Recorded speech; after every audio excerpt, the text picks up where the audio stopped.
Bom dia a todos.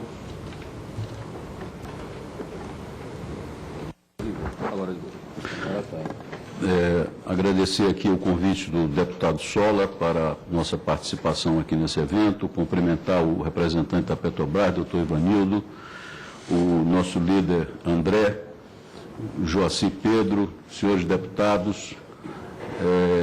Eu queria começar colocando um pouco em perspectiva a questão.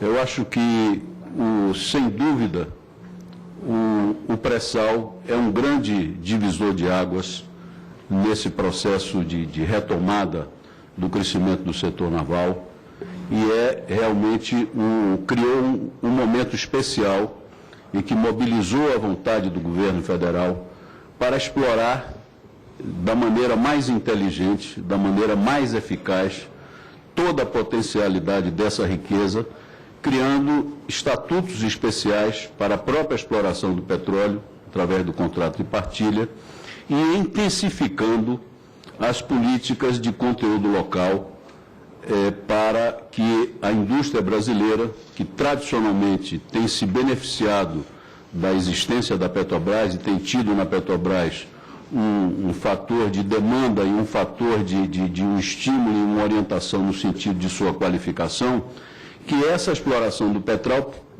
pré-sal pudesse dar ao país a condição de explorar plenamente esse recurso, não só para a indústria, para a empresa encarregada de operar, como para a sociedade de uma maneira geral, gerando empregos qualificados, gerando desenvolvimento em áreas tradicionalmente estagnadas, como é o caso longamente citado aqui pelo André, que é o caso do Recôncavo Baiano, mais especificamente de Maragogipe. Na decorrência dessa definição de compromissos e de obrigações, o governo, e acho que vale uma referência especial para o caso das sondas, porque ela representa talvez a joia da coroa em termos de equipamento sofisticado para essa etapa de exploração do pré-sal. Então, houve uma preocupação muito grande e uma decisão do governo federal de que não perder a oportunidade de ter na Petrobras, de ter na exploração do pré-sal uma demanda concentrada, para que essa demanda concentrada viabilizasse a implementação de indústria naval num patamar mais elevado. Não somente a sua reativação, mas a sua reativação dentro de um patamar tecnológico mais elevado. Então, a partir daí houve a mobilização de empresários, de grupos empresariais, houve uma decisão também de descentralização a nível de país dessa indústria. A indústria tradicionalmente foi uma indústria concentrada no Rio de Janeiro, e em função dessa decisão ela passou a ter existência forte em Pernambuco, na Bahia, no Rio Grande do Sul, em várias áreas do país, e houve uma aceitação do desafio da parte dos empresários e um cumprimento das suas obrigações.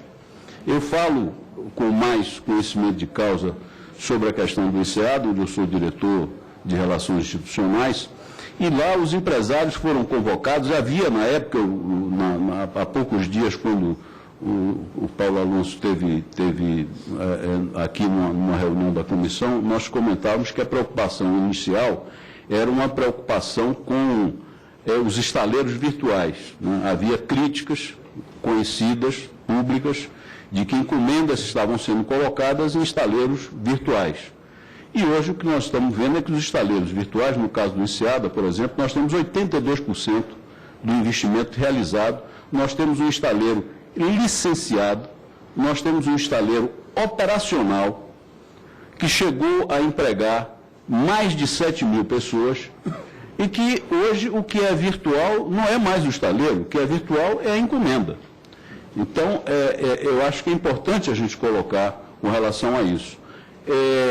Do ponto de vista, inclusive, do envolvimento ou não envolvimento do INSEAD no aspecto, nós nunca tivemos o menor envolvimento enquanto empresa. A empresa tem sócios, tem uma governança própria, tem estruturas de compliance absolutamente definidas e nunca foi questionada, a não ser por ilações. Então, eu acho que esse é um aspecto que é importante a gente mencionar. O doutor Ivanildo falou numa expressão que eu acho fundamental e que eu acho que, quando nos reportamos à questão do Lava Jato, o grande passivo que nós estamos vivendo hoje é um passivo da quebra de confiança. Todo esse processo que o governo pôs em marcha de mobilização de empresários, mobilização de empresários nacionais, de mobilização e atração de empresários internacionais com expertise diferenciado, tudo isso aconteceu num clima de confiança, onde cada um teria responsabilidades e cada um teria compromissos a cumprir. E eu acho que, sem dúvida, não é responsabilidade individual de nenhuma das empresas envolvidas, houve, de fato, um processo de quebra de confiança. Não seria justo, não seria razoável, não seria imaginável que se colocasse em questão hoje uma empresa como a Petrobras. Quer dizer, o fato de ter havido um envolvimento de A ou B ou C é uma questão para ser resolvida no seu campo próprio. Os compromissos que a Petrobras tem, os compromissos que o governo brasileiro tem, os compromissos que os empresários têm, eles têm que seguir. Então, essa eu acho que é uma colocação muito importante e, de fato, e é natural que tenha acontecido assim, durante um determinado momento, houve um processo de inibição e de dificuldade de negociação que ainda prevalece até hoje. O caso da Sete Brasil, por exemplo, é um caso típico. Quer dizer, nós não tivemos nenhuma afetação direta, nós tivemos uma afetação indireta plena, um tiro de canhão no peito. Porque na hora que você está mobilizado, simultaneamente implantando uma estrutura do porte de um estaleiro, um investimento que se aproxima dos 3 bilhões de reais, você tem uma interrupção de pagamento e, simultaneamente, está desenvolvendo uma encomenda com padrões de qualidade, com acompanhamento, inclusive da própria Petrobras, permanente, atestando o nível de qualidade dos serviços. Quer dizer, na hora que você tem uma suspensão por conta de uma situação externa como essa, que é externa ao Enseada e externa à Petrobras também, você tem uma situação realmente difícil de administrar. A consequência disso acaba se rebatendo para os financiadores. Os financiadores que vinham liberando e auditando passo a passo a implementação do estaleiro, eles, de repente, na dúvida quanto à solidez das encomendas, eles também criam dificuldades e deixam de fazer os aportes e os contratos que lhe correspondem. Diga-se de passagem, aportes aprovados pelo Fundo de Marinha Mercante, reconhecidos, objeto, inclusive, de uma série de garantias, todas acatadas. Então, eu acho que essa questão é uma questão que tem que ser superada. Nós hoje vivemos naquela região uma situação de desesperança. O deputado Sola visitou, junto com o Bebeto, junto com a delegação, inclusive não era só da Bahia, é uma delegação de trabalho, lá o estaleiro, pôde ver o que foi feito. Quer dizer, não é um estaleiro virtual, é um estaleiro licenciado. Volto a dizer, o IBAMA licenciou, nós pactuamos com o IBAMA um processo de licenciamento progressivo. E dentro do estaleiro, hoje estão lá encomendas desenvolvidas para a Sete Brasil e que não foram pagas, estão lá. Então essa é uma situação que nós temos que superar. A Petrobras é responsável. Eu acho que nós, para que a gente possa avançar nisso, não vai contribuir muito cada um se colocar na sua trincheira e dizer a minha parte é essa, a minha parte é aquela. Eu acho que tem que haver um esforço maior. E só esse esforço maior justifica a presença nossa numa casa como essa. Eu acho que aqui é que é o ambiente adequado de se encontrar uma solução que seja uma solução ampla, que as questões do Lava Jato quanto à sua punição aconteçam, mas que não se punam os trabalhadores, que não se punam as comunidades, que não se punam o futuro do país. Na hora que nós tivemos, por exemplo, no campo do treinamento, nós tivemos a satisfação, o governador Jacques Wagner fez questão de ir ao Japão para cumprimentar um grupo de 100 jovens predominantemente da região do Recôncavo, que estavam nos estaleiros da Kawasaki no Japão, fazendo treinamento. Quer dizer, isso é realmente uma coisa de uma dimensão extraordinária, é você mudar a vida de uma comunidade, é você acenar com uma perspectiva completamente diferente num ambiente que sobrevivia praticamente da pesca artesanal. Então, eu acho que nós temos que encontrar essas saídas. As saídas estão aí. E eu acho que a Petrobras é pedra angular dessa saída. Sem a Petrobras, não há solução. Nós sabemos disso, não vamos entrar aqui nos detalhes das negociações, mas a Petrobras tem um papel fundamental. Então, se nós nos debruçarmos sobre as situações criadas hoje, começarmos a dizer, você não tem condição de entregar o material tal, eu coloco no exterior. Eu acho que aí nós vamos estar nos escorando naquilo que há de negativo. A gente tem que se debruçar e, como bem disse o senhor, nós temos que encontrar a solução, chegar junto, que foi a sua expressão. É isso que nós temos que chegar, com destemor, com destemor. Nós não podemos questionar essas instituições. O futuro do país não pode estar subordinado ao mal feito, a um mau comportamento de meia dúzia de pessoas.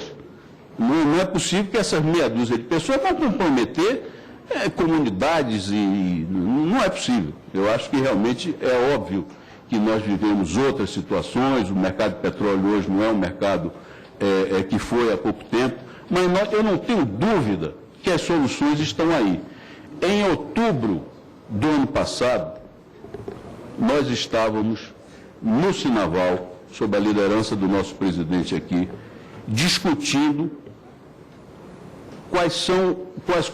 que melhor maneira poderia a indústria naval demonstrar à Petrobras a sua capacidade de contratação. Isso antes do momento da crise. Essa era a nossa preocupação. Estávamos todos, estaleiros de todo o Brasil, sentados numa mesa. Criamos, aí sim, uma figura virtual que chamamos de Estaleiro Brasil, e nesse Estaleiro Brasil nós alocamos em um lado a capacidade de produção e consolidando a capacidade de produção dos diversos estaleiros individualizados, e do outro lado mostrando a nossa capacidade de contratação, que já naquela altura se questionava, será que o setor naval não está no seu limite? E nós sabíamos que não. Nós sabíamos que já naquela altura nós tínhamos capacidade de contratar mais. Então, essa era a nossa preocupação. De lá para cá, nós tivemos uma regressão de expectativas. De lá para cá, o que nós estamos lutando hoje é para preservar aquilo que foi contratado. Quer dizer, deixamos de colocar o nosso esforço no futuro para colocar o nosso esforço no passado. Então, era esse o comentário que eu queria fazer. O Carlos Henrique aqui falou com muita propriedade, o André também falou com muita propriedade da realidade de Maragogipe, mas que não é uma realidade única, infelizmente. É uma realidade que acontece no Rio Grande do Sul, acontece em vários outros lugares, e que nós temos que cuidar de resolver isso. Quer dizer, quem tem capacidade, quem foi mobilizado, quem tem capacidade técnica, quem cumpriu o contrato, por que parou, quais foram as dificuldades, onde é que estão, e vamos retomar. Agora, para isso é preciso chegar junto. Eu acho que a palavra do nosso representante da Petrobras, para mim, foi muito positiva. Eu vejo com muito otimismo o fato de que o objetivo é preservar contratos, é preservar compromissos, e eu acho que é nesse sentido que nós estamos prontos para cumprir o nosso compromisso. Agora com mais dificuldade. Agora com mais dificuldade. Nós teremos mais dificuldade hoje do que tínhamos no passado. Você paralisa um processo por 8 meses, 9 meses, obviamente que você agrega custos que não estavam previstos. Mas nós temos confiança de que o estaleiro não vai ser um elefante branco, como se diz, seria uma irresponsabilidade que ultrapassa em muito prejuízo dos acionistas, como foi dito aqui, e eu acho que realmente o estaleiro é um instrumento de desenvolvimento da Bahia, de modo geral, e do Recôncavo, de modo particular. Eu acho que é inaceitável, impensável, que simplesmente se diga agora, olha, aquela encomenda que eu lhe fiz é agora virtual. Não existe mais. Você cuide de achar outra encomenda em algum lugar, em algum momento, numa indústria onde a gente sabe que os processos de maturação de contratos são processos longos, são processos duradouros. Então, é preciso que a responsabilidade assumida no momento zero, ela permaneça até o fim.